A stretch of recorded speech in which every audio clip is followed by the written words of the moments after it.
Bonjour et bienvenue, je suis Anne-Marie Cunier et je suis ravie de vous recevoir dans le podcast Learn and Enjoy. Dans chaque épisode, je vous propose d'analyser les usages et technologies du digital learning qui permettent de créer une expérience apprenant, engageante et efficace. Avec des experts et professionnels du monde de la formation et de l'éducation, nous décoderons ensemble les bonnes pratiques qui marchent et les outils et méthodes qui permettent de transformer l'expérience d'apprentissage pour créer un effet waouh auprès des apprenants. Laissez-vous inspirer.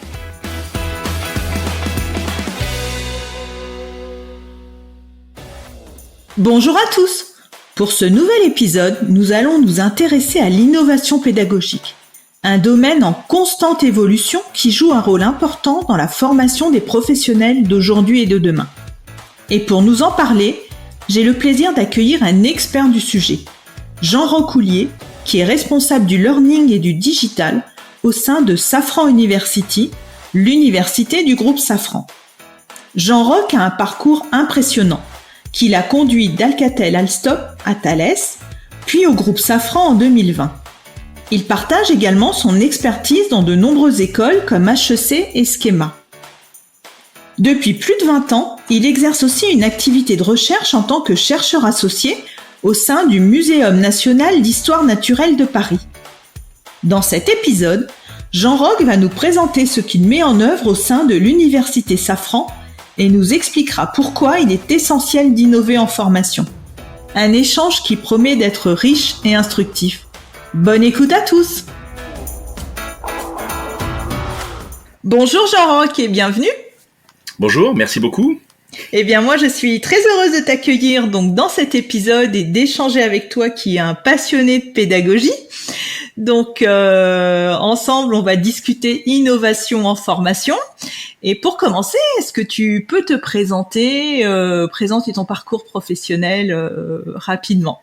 Oui, merci beaucoup. Déjà pour cette opportunité en effet de partage sur l'innovation pédagogique et digitale. Il y a beaucoup de choses à dire, il y a beaucoup de choses à partager. Alors moi j'ai un double cursus en fait. J'ai un cursus plus classique d'ingénieur en informatique, mais pendant lequel en même temps j'ai fait également un cursus de préhistoire, donc au Muséum national d'histoire naturelle de Paris. Et j'ai envie de dire que les deux sont toujours restés très liés, c'est-à-dire une composante plutôt ingénieur et une composante plutôt chercheur. Et on verra que c'est également un principe de pont que l'on voit chez les individus qu'on qualifie aujourd'hui d'individus polycentriques. Voilà, les deux se nourrissent régulièrement. Donc voilà, je viens un peu de ces deux univers. Et puis en termes de parcours, j'ai fait pratiquement une quinzaine d'années dans le domaine de la conduite de projet, un élément structurant, utile, on va en parler pour l'innovation dans un instant. D'abord dans un groupe de télécommunications, donc le groupe Alcatel-Lucent.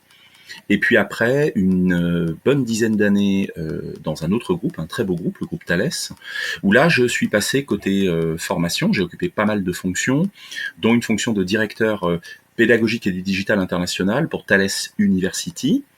Et puis, depuis maintenant 4 ans, ça passe très très vite, je suis chez Safran et je pilote les opérations, la pédagogie, le digital et bien sûr l'innovation. Oui, un parcours très riche. Alors, justement, on va parler de l'université Safran. Donc, est-ce que tu peux nous la présenter? Quel est son objectif et comment est-ce qu'elle est organisée? Alors, Safran University, l'université du groupe Safran, au départ, comme pas mal d'universités d'entreprise, a été fondée au départ en 2010, puis à Massy-Palaiseau en 2014, sur plusieurs principes, en particulier la notion d'identité groupe, de creuset identitaire groupe. J'ai rencontré récemment un collègue qui venait se former sur le campus et qui a dit quelque chose de très très beau, qui résume finalement toutes les présentations du monde pour cette université, c'est que Safran University, c'est le seul endroit où on parle safran couramment. Ça, c'est vraiment incroyable.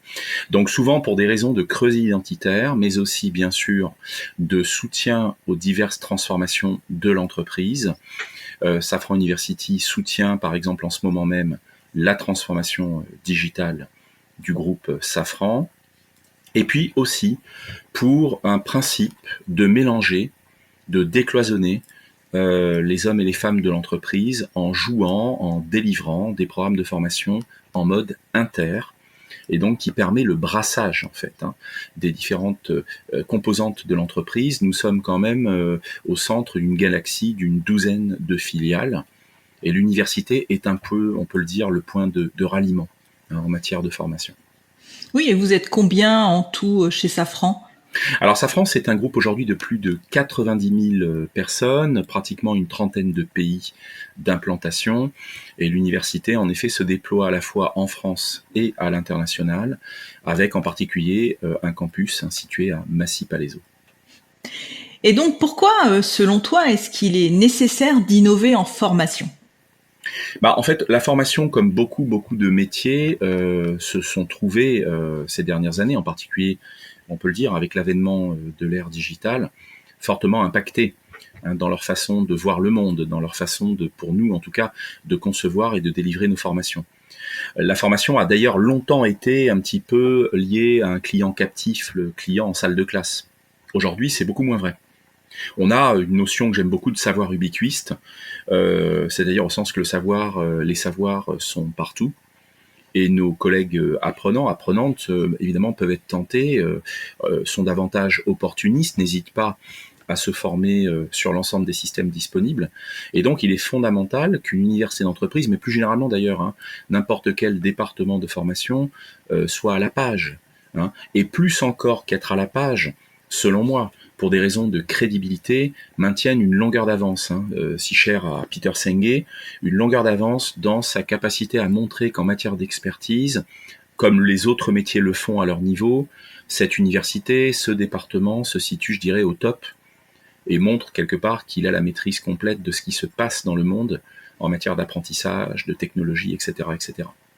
Oui, et ça contribue aussi à l'image, quelque part, de l'université de l'entreprise, en termes de marque employeur, etc., pour attirer les talents. Oui, c'est très vrai, ça s'est révélé particulièrement pendant et après la fameuse terrible crise sanitaire, c'est-à-dire que la formation, on peut le dire, a repris du poil de la bête.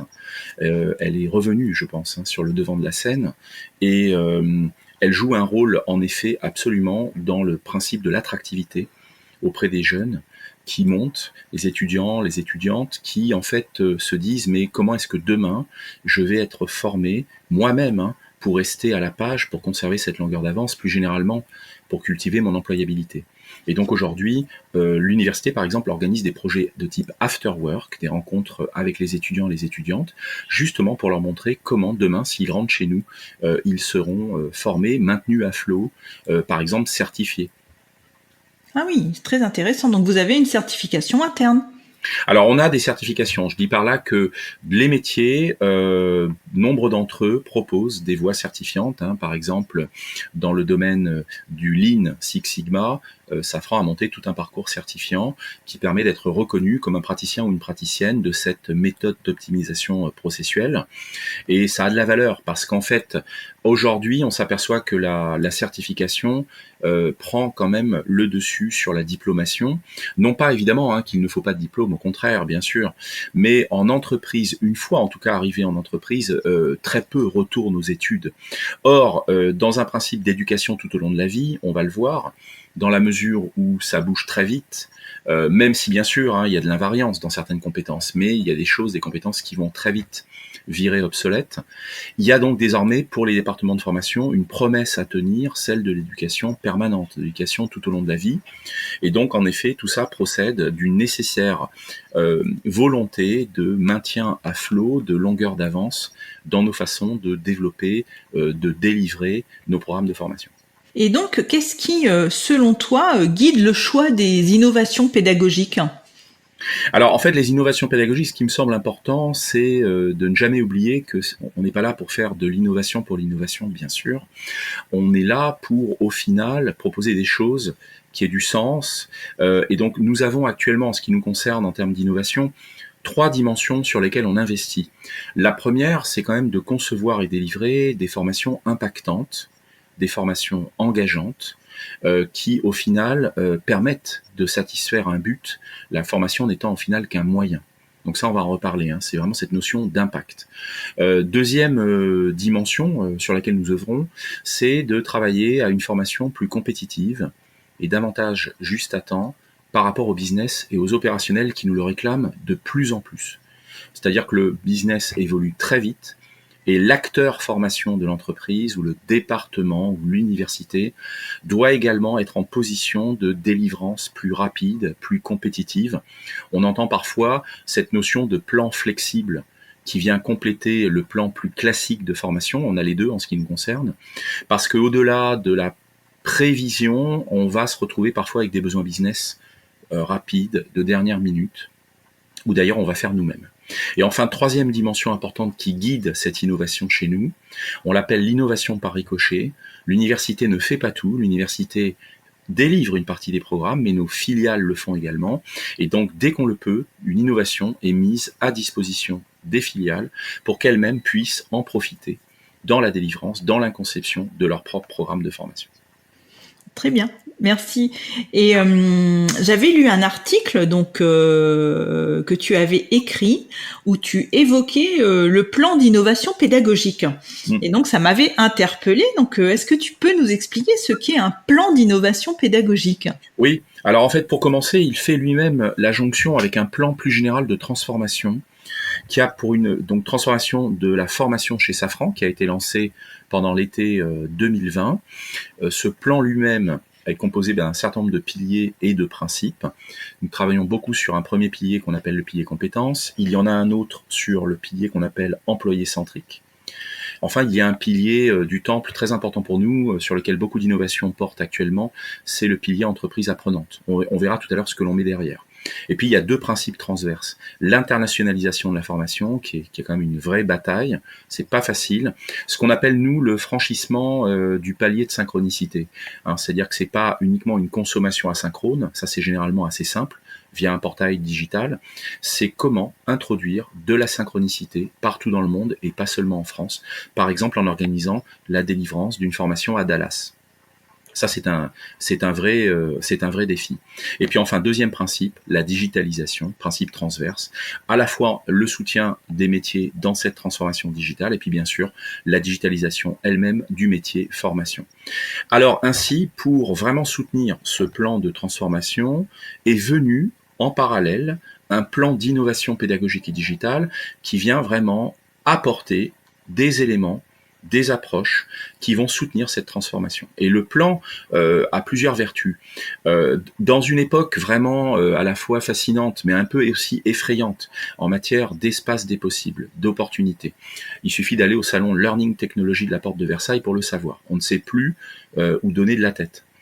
Il nous semblait important de structurer nos approches en matière d'innovation, et le plan lui-même est fondé sur les trois piliers que j'ai mentionnés préalablement.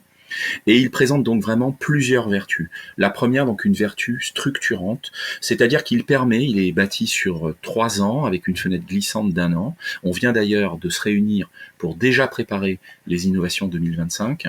Cette vertu structurante, je dirais qu'elle est génératrice de sens, elle évite un peu l'overdose des idées ou encore la mosaïque des idées qui manquerait de sens entre elles.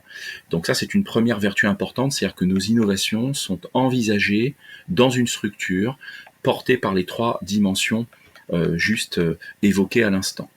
Autre vertu, je pense vraiment, une vertu de rationalisation.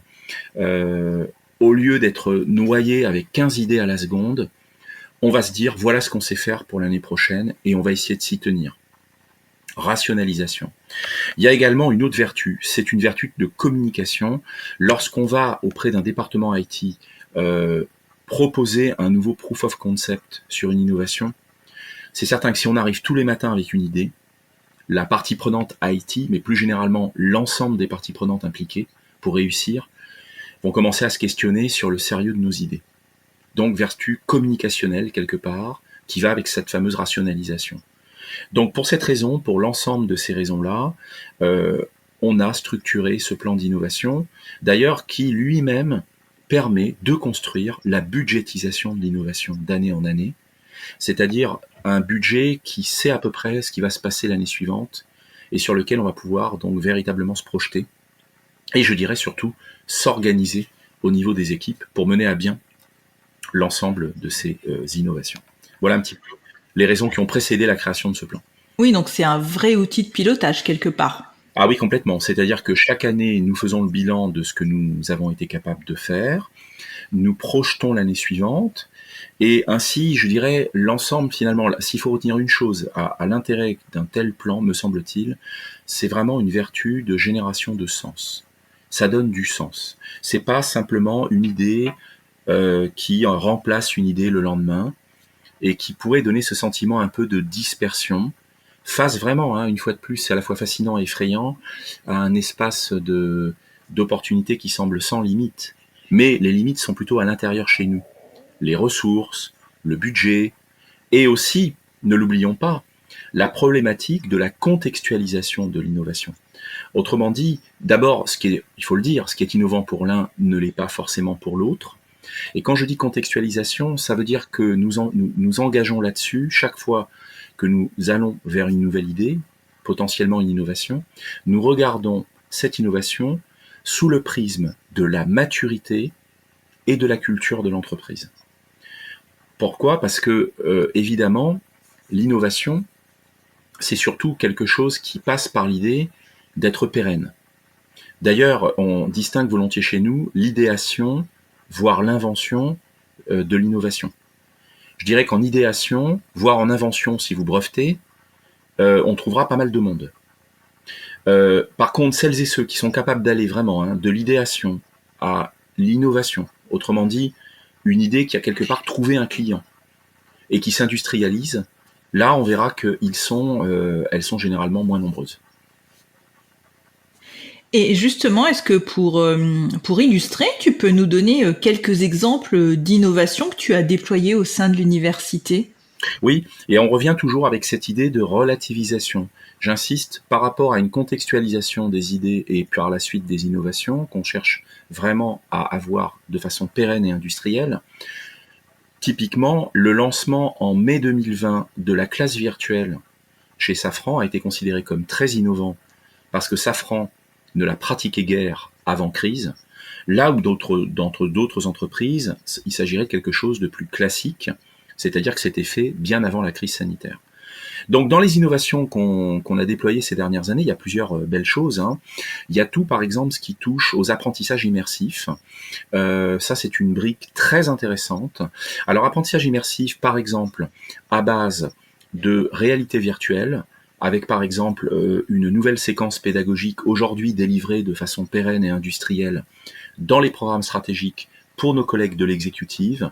C'est typiquement Jetfire et Jet Lab, qui sont des dispositifs à base d'avions de combat, qui nous permettent d'observer les comportements, qui se jouent format demi-journée pour 12 personnes, et où en gros la VR est presque un soutien, au sens c'est pas le produit vraiment qui nous intéresse, on l'a plutôt détourné, ici l'avion, et on profite de l'immersion dans l'avion pour observer les comportements qui se jouent dans l'ici et maintenant, par exemple l'effet tunnel, et on fait tout ça avec une compagnie française et d'anciens pilotes de chasse de l'armée de l'air. Ça, c'est quelque chose d'hyper intéressant, avec en plus des phases réflexives, c'est-à-dire que nous sortons les gens de l'action, nous posons le crayon et nous travaillons leur réflexivité. Ça, c'est un très très bel exemple d'innovation qui est vraiment un effet waouh, mais en plus que l'effet waouh, qui plonge les gens dans un espèce de canal émotionnel où s'expriment énormément de choses et qui est destiné à nos leaders. Voilà un premier exemple. Deuxième exemple, toujours dans les apprentissages immersifs, la modélisation des lieux, qui permet par exemple de faire du pré-boarding ou du onboarding en insérant la pédagogie dans les lieux. Un collègue arrive dans l'entreprise, il peut découvrir en avance de phase le lieu dans lequel demain il ou elle va œuvrer, avec une pédagogie internalisée dans la séquence immersive. Là d'ailleurs, c'est intéressant de le dire, c'est une approche très frugale, où là il s'agit plutôt de modélisation simple 360, et non pas de vrai VR comme dans les avions de combat. Là, vous voyez, sur les apprentissages immersifs, il y a beaucoup de choses. L'autre exemple, c'est tout ce qu'on a poussé sur l'entreprise apprenante, le pilier 3 du plan de transformation. Là, il y a 3 grosses innovations en cours ou déjà déployées. Il y a le niveau organisation. Nous sommes en train de déployer le modèle d'entreprise apprenante de Thierry Bonetto et Morgane Bavier de Fortis, la boussole, qui est tirée des travaux de Peter Senge. Et j'ai aujourd'hui 3 filiales en train de faire des diagnostics de maturité de l'entreprise apprenante dans leur contexte. Et voyez, on part bien sur une filiale et pas toutes, parce que chaque filiale a une histoire, chaque filiale a une culture, chaque filiale a une maturité, chaque filiale finalement est unique. Ainsi, on a préféré travailler chaque contexte de filiale. Ça, c'est le niveau organisation. On a aussi beaucoup innové sur le niveau équipe, ça on en est très fiers. Là, on travaille avec C-Campus, qui est un grand spécialiste de la FEST, les actions de formation en situation de travail. Et là, on a déployé le concept d'équipe apprenante. Qu'est-ce qu'on a fait? On a designé le socle de compétences d'un département de formation, en l'occurrence l'université, à l'ère digitale.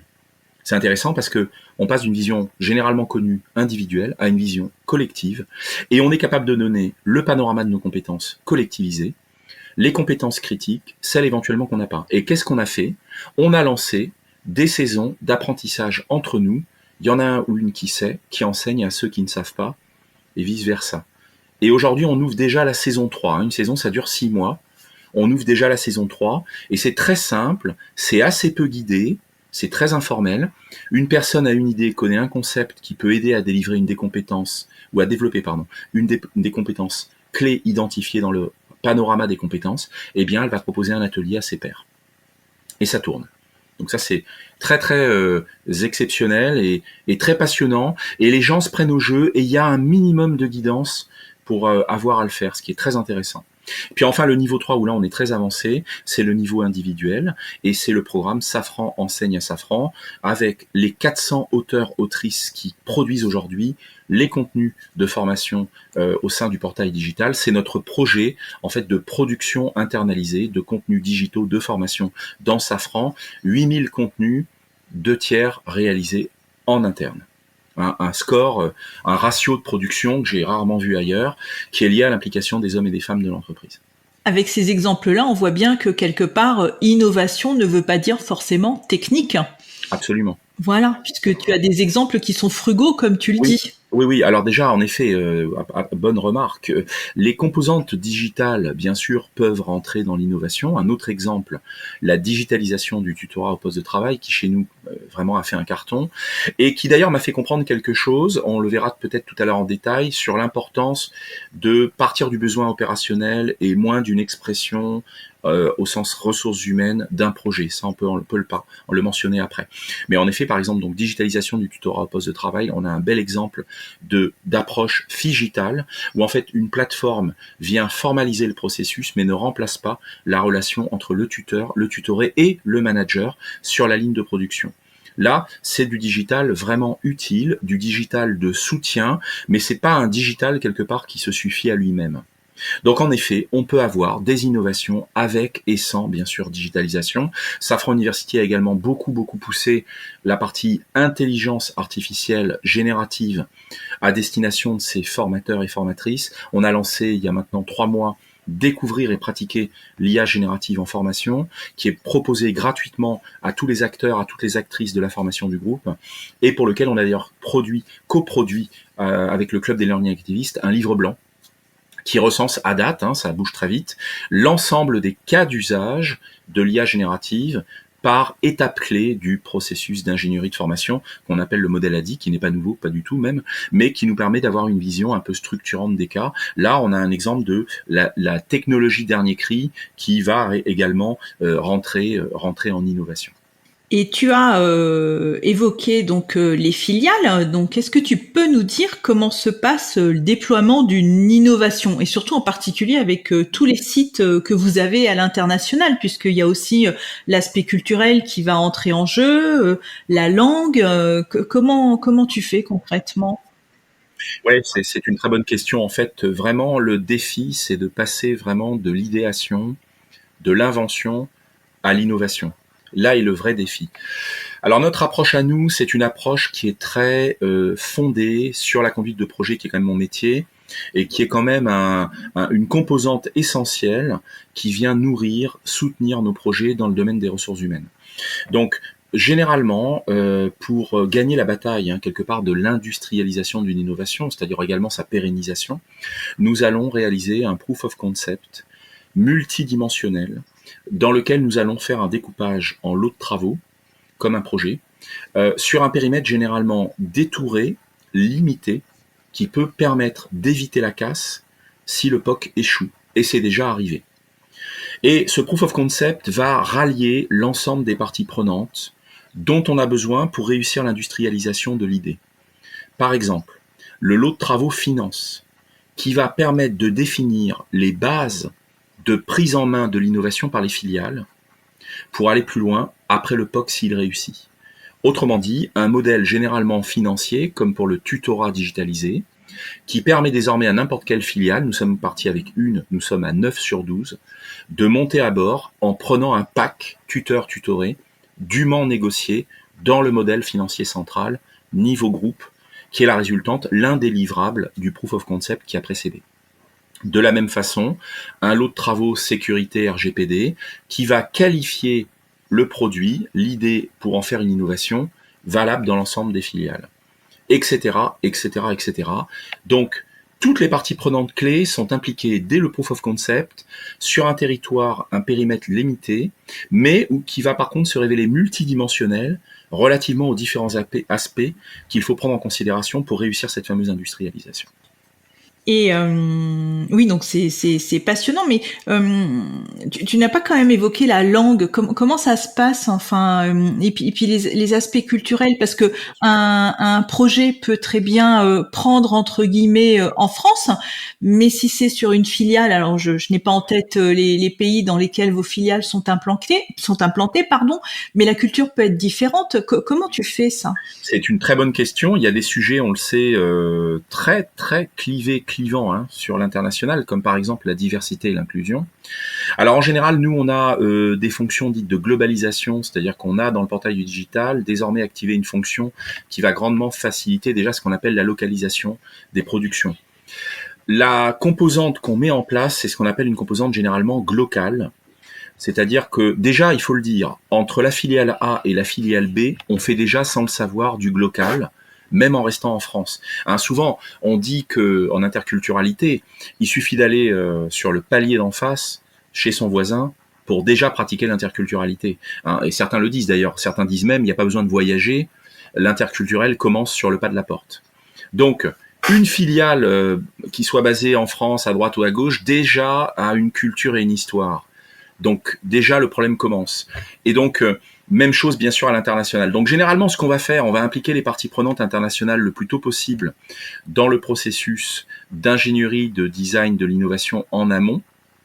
Et puis, il ne sera pas impossible de faire du CAL si on a des adaptations locales à faire de la dite innovation, si on voit que ça bloque, parce que sur certaines innovations comme le tutorat au poste de travail, qui fait un carton digitalisé, l'Amérique applaudit son arrivée. Elle le demande en urgence. Il n'y a pas eu de problème ici, par exemple, de CAL, de local vraiment affirmé. Il y a une certaine transversalité dans la pratique du tutorat, parce que on était aussi parti de l'idée qu'au lieu de déstabiliser deux variables, c'est-à-dire d'introduire le tutorat en même temps que la technologie, on avait déjà une grande culture du tutorat dans l'entreprise. On revient à mon point de vigilance sur la contextualisation qui passe pour l'innovation par la maîtrise de la maturité et de la culture entreprise. Et ce tutorat étant déjà très bien installé dans les filiales en France et dans le monde, seule la variable technologique a été déstabilisée au sens processuel, mais le tutorat était déjà maîtrisé. Ce qui fait que cette innovation, typiquement, est très bien passée dans l'ensemble des filiales et dans le monde. Sur d'autres, on sera beaucoup plus prudent, par exemple sur les innovations de contenu, où là, il faudra franchement faire du local, et typiquement sur des contenus comme la diversité et l'inclusion, on aura une très forte limite à leur transversalité par des problématiques culturelles et donc de perception, de réception des nations, où là, il faudra vraiment faire du spécifique si on veut passer. Merci Jean-Roch. Donc on va arriver à la fin de notre épisode. Donc pour conclure, je vais avoir une dernière question. Donc quels seraient tes conseils pour réussir à intégrer les innovations pédagogiques dans un service formation? Les conseils que tu donnerais à un responsable formation ou à un directeur formation? Alors le premier peut-être, c'est déjà de bien se connaître, c'est-à-dire de savoir d'où on part. On revient déjà pour le département de formation lui-même à la question: qu'est-ce que déjà je possède, ce que je n'ai pas? Donc là, on peut revenir un peu à l'idée de l'équipe apprenante et peut-être de créer un référentiel de compétences collectivisé qui va être très important typiquement si le département doit s'équiper, si le département doit s'ouvrir en matière de ressources. En particulier, chez Safran Université, nous avons fait un document des fonctions clés d'une université d'entreprise à l'ère digitale, outre les compétences. Et ça, c'est un premier point de vigilance, parce que bien se connaître, c'est aussi se dire, si j'ai les moyens, bien sûr, de quoi ai-je besoin demain pour donner corps à cette innovation ? Par exemple, est-ce que, en mon sein, j'ai ou pas une expertise digitale ? Est-ce que je possède ou pas une expertise en matière de marketing de l'offre ? Et là, je pense que tu vois de quoi je parle. Oui. Donc ça, c'est un premier conseil. Bien se connaître et, à mon avis, avant de se lancer, faire un état des lieux, des compétences et des ressources que l'on a à demeure. Première idée. Deuxième recommandation, là, on va aller vers l'entreprise. Bien se connaître, là, en tant qu'entreprise, en matière de maturité, vraiment, et de culture. Autrement dit, attention à bien se connaître pour éviter toute forme d'innovation hors sol. C'est-à-dire qu'on resterait certainement bloqué dans l'idéation, mais l'innovation ne prendrait pas. Parce que la difficulté, c'est pas tant d'innover pour innover, c'est d'avoir quelque chose d'utile dont s'emparent finalement les hommes et les femmes de l'entreprise si on veut vraiment gagner cette bataille de l'industrialisation. Donc voilà là une deuxième recommandation essentielle, d'ailleurs très utile aussi pour éviter l'overdose d'idées, parce que c'est pas parce que le voisin lance un tel ou tel truc qu'il est valable chez moi. Si par exemple j'ai 3 crans de retard entre guillemets sur tel sujet, c'est peut-être pas la peine de se précipiter. Il va peut-être falloir franchir certains paliers de maturité avant de se dire j'y vais. Je veux dire je vais au suivant. D'ailleurs, c'est même très certainement lié à une forme d'humilité, parce que poser le crayon et prendre le temps de regarder, je trouve que c'est intéressant, c'est à la fois humble et réflexif. Et puis alors, troisième recommandation qui me semble majeure, c'est l'organisation en mode projet, c'est-à-dire structurez-vous, construisez en mode projet, en particulier pour la sélection des partenaires. Aujourd'hui, à Safran Université, on a 4 critères de sélection d'un partenaire, parce qu'on ne fait pas tout seul, bien sûr. Et ces 4 critères, c'est en particulier l'utilité pédagogique, c'est-à-dire il faut être capable de répondre à la question « à quoi ça sert pédagogiquement chez moi ?» La question de la dimension financière, quel est le degré d'engagement sur cette solution avec ce partenaire ? Est-ce que je signe 1 an, 3 mois, 2 ans ? Troisième dimension qui peut être importante, c'est la dimension sécuritaire. Et là, on revient d'ailleurs à une notion de contextualisation, mais moins culturelle que technique. Est-ce que ce véhicule, cette innovation, a propension à rentrer chez moi ? C'est pas sûr. En particulier si la branche digitale dans l'innovation en question est poussée. Ce sera moins embêtant si vous délivrez comme nous le mentorat 3.0 que j'ai mis en place, qu'on teste. Là, il n'y a pas de composante technique compliquée. Mais si vous venez avec l'IA générative et les outils que vous allez prendre sur le marché, les ennuis commencent. Donc attention également à cette troisième dimension. Puis enfin, toujours, quatrième dimension dans cette recommandation générale du projet, c'est quelle est la vision de la roadmap qu'a le partenaire, de sa propre roadmap. Est-ce que ce partenaire est capable de me dire, dans 2 ans, je pense que je vais là, et donc me garantir également une forme de lutte contre l'obsolescence de l'innovation que je suis en train de prendre, et ce d'ailleurs sans virer à une forme de schizophrénie outrancière. C'est simplement que même les innovations, il faut les regarder aussi sous la perspective, sous le prisme de l'obsolescence, parce qu'il y a un effet lassitude. Et donc, à l'université, on a ce 4e critère qu'on accroche d'ailleurs au diagramme de Kano, le diagramme des fonctionnalités d'analyse fonctionnelle de Kano, K-A-N-O, qui nous permet de voir si on va très vite ou pas passer d'un ressenti nice to have à un ressenti must have. Souvenez-vous, les tablettes dans les salles de formation il y a quelques années, c'était le nice to have. Aujourd'hui, c'est devenu un must. Plus personne ne regarde ça. Donc, c'est un prisme également important. Donc voilà, cette 3e recommandation, c'est le mode projet et évidemment l'alliance avec les partenaires, les bons, pour réussir vos innovations. Merci beaucoup Jean-Roch pour cet échange passionnant et de nous avoir accordé du temps, parce que tu as un emploi du temps très chargé, donc je suis vraiment très heureuse qu'on ait pu enregistrer cet épisode. Donc comme d'habitude dans les notes de l'épisode, j'indiquerai ton contact LinkedIn et j'indiquerai également le lien du livre blanc, le Big Bang de la formation, donc si nos auditeurs souhaitent le découvrir. Merci, c'est très gentil. Tu peux aussi indiquer peut-être le dernier qui est sorti sur l'IA générative, qui est disponible en ligne, hein, donc qui est un livre qui est sorti début juillet, et donc on en parlait à l'instant, qui recense les cas d'usage de l'IA générative chez nous en formation, et qui est un peu à l'image de ce qu'on partageait, qui essaye de mettre du sens, un peu d'ordre, de la rationalisation dans cet espace d'opportunité quasi sans fin en IA. Donc vous y trouverez les cas d'usage à date des membres du club des learning activistes par grande phase d'ingénierie pédagogique, donc de programme de formation. Ça peut être intéressant parce que tout le monde se pose des questions, quel type d'usage, quels sont les outils. Voilà, on peut se perdre. Donc je vous propose également de découvrir ce livre blanc. Très bien, j'indiquerai également le lien. Merci beaucoup encore Jean-Roch. Merci beaucoup. À très bientôt. Merci. Au revoir. J'espère que cet épisode vous a plu. Si vous aimez le podcast Learn and Enjoy et si vous avez envie de me soutenir, de m'aider à faire connaître ce podcast, la meilleure façon, c'est de me laisser une note 5 étoiles sur Apple Podcast ou un petit commentaire. Pensez aussi à vous abonner pour être informé de la sortie des prochains épisodes. Et pour rester en contact ou me proposer un thème que vous souhaitez que j'aborde, vous pouvez me rejoindre sur LinkedIn. Vous me trouverez sous mon nom, Anne-Marie Cuinier. Je vous dis à très vite pour un nouvel épisode.